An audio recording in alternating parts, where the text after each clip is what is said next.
Hello, good morning. How you doing, team? It's morning where I'm recording this right now. I hope you're having an awesome week. This last couple weeks, I've been thinking a lot about motivation and what helps people stay engaged in their life, like bringing the energy, feeling connected to their goals. And I want to talk about that in this episode. I think that when it comes to staying inspired or excited about your life, it's very helpful to have an understanding of what your big whys are. Meaning, why do you care about doing the things that you do? What's important about reaching these goals that you have? Why do you work so hard for the things you work hard for? Why does it matter? And you've probably heard people talk about this before, knowing your personal whys. But I'm very into this idea because when people do this, I actually see that they're a lot more successful in doing the things they say they're going to do. Their follow through is way better. I mean, really truly see that when you are connected to your why, it gives you purpose and it provides context for all these things that you have to do to get to your goal. It gives you a little bit more courage and a little more inspiration to keep going when things feel crappy, when you feel like you're failing or you're not making any progress maybe, or when you're having a hard week. Knowing your personal why for what you're doing is like having a North Star that can guide you and keep you walking along your path.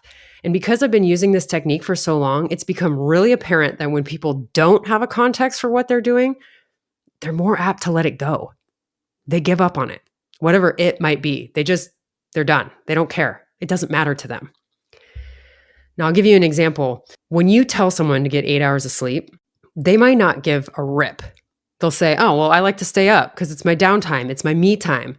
Or I just get busy doing things at night. Or I like to be a night owl. But when you tell them why, when you tell them, okay, listen, it's important to get 8 hours of sleep because it allows you to get deep quality sleep. You get better REM sleep. And when you are in deep sleep, you can have recovery and repair that happens for your cells. And your metabolism works better when you get quality sleep. And your anxiety and your depression go down. And your memory and your concentration improves with getting quality sleep. Then they have all these anchor points to want to get 8 hours of sleep, and they're much more apt to do it. Even if it feels hard to go to bed earlier and put the phones away and prioritize 8 hours of sleep, they do it more often because they're connected to the why. And for myself, this is just as true. Knowing why I'm doing the things that I'm doing is one of the main things that keeps me going when things get hard, and they do. It's kind of like having a vision for what you want your life to look like. If you know the vision and you're really connected to it, you can weather the storms. You can keep going despite the ups and downs along the way. And your why can absolutely vary by season of life. It changes with what you're doing. It doesn't have to be this hard and fast why for the rest of your being. For somebody who's raising small children, for example, their personal why might be related to being an amazing parent or showing up for their kids. For somebody who's growing a business or managing a team, their personal why might be related to leadership or service or having a certain type of outcome. I know that for all of the small businesses that I've been a part of, each one had its own vision, and that stood as the why for what we were doing. And we were able to connect to that. So when I was a spin instructor, the why was to provide a space where people could feel connected and inspired and empowered. That was the vision. In the acupuncture clinic, it's to provide a modern space for people to heal physically, mentally, and emotionally. It's just holistic, clean, modern space. These different whys, they've been the North Star for when we thought about the direction we wanted to go, if we were growing, or maybe what kind of services we wanted to provide. So you can think about this in a lot of different ways, and you can define it based on the season of life that you're in. And I often think about my personal why in my life. It's changed a lot over the years, but in the last couple of years, it's become very, very simple. And it's to feel 10 out of 10. That's my personal why, to feel 10 out of 10. And I don't mean this literally. This is not about perfection.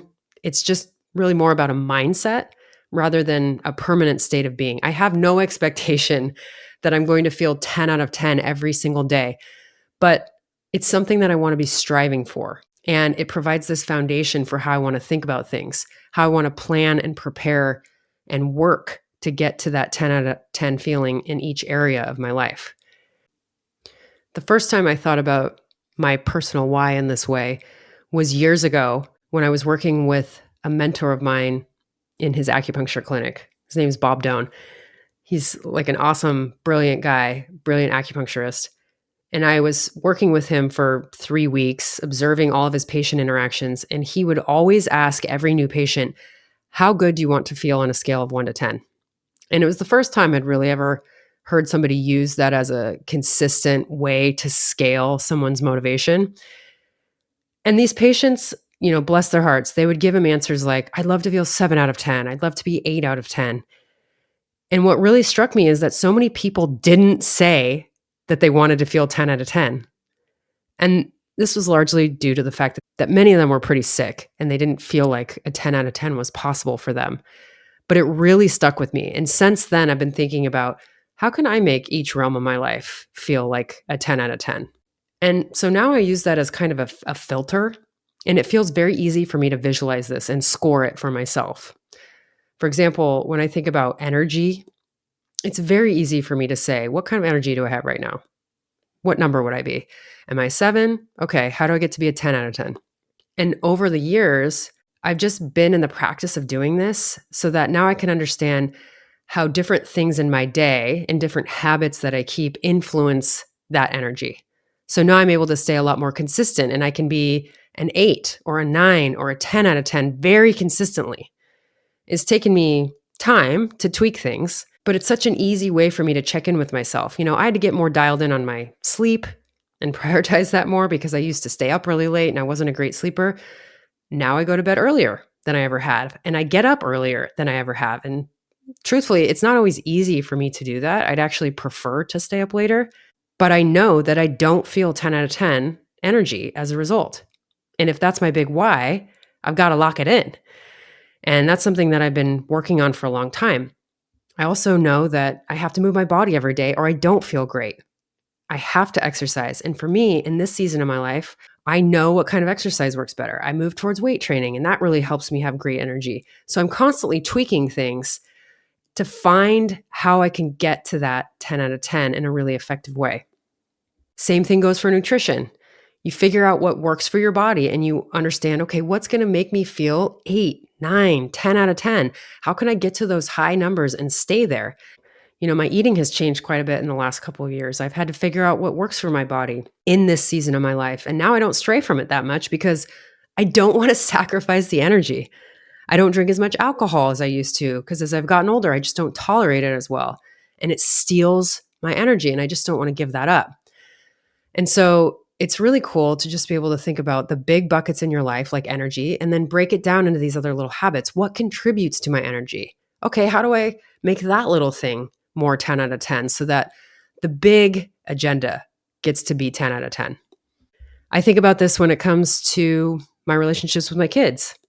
How do I make those feel 10 out of 10? Do I nail it every week? Absolutely not. But it gets me thinking, what can I do right now to get closer to 10 out of 10 with them?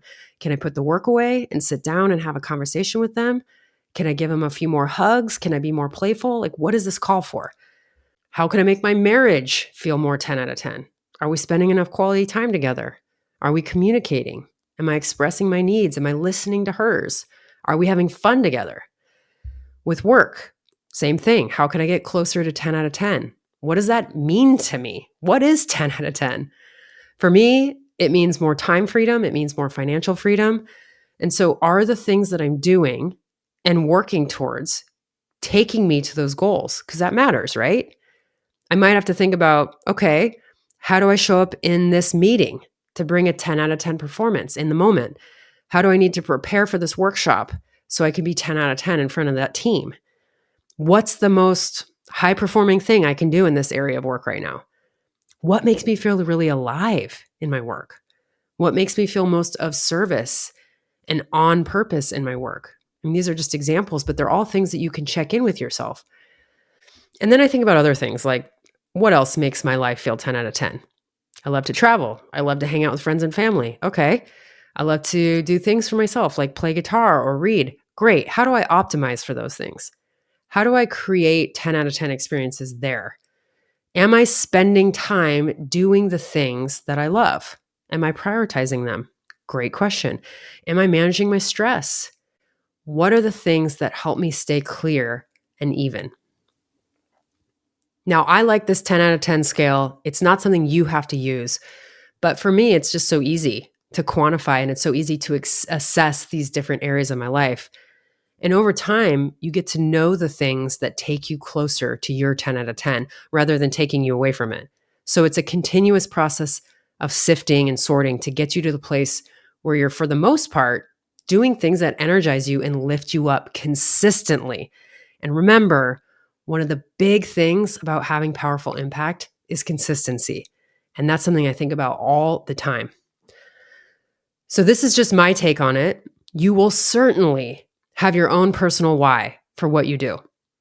My business partner, she has like 10 personal whys. She writes them out in a bullet format. She likes all 10 of them. She doesn't want to give any of them up. They're all equally important to her. And that's just another way to do it. But my challenge to you this week is to think about yours. What are your whys? What are the big whys for what matters to you and what you want to create in your life? And write them down. Put them on sticky notes. Put an alarm in your phone. See how that impacts you this week and in the next few months. I've seen some really cool things happen as a result of people getting clear on their whys. So I'm excited to see what happens for you. That's it for today. I hope that this makes you think a little bit about what your personal why might be. I hope that you have an amazing week. Thank you for being here. And as always, thank you for being ready to impact. Thanks for listening to Impact Ready. I hope today's episode inspired you to own your impact and recognize that you are powerful. By elevating our energy and awareness, we can create exponential change in this life. If you enjoyed today's insights, share them with a friend and subscribe to the show for more. I truly appreciate you. Thanks again for being here.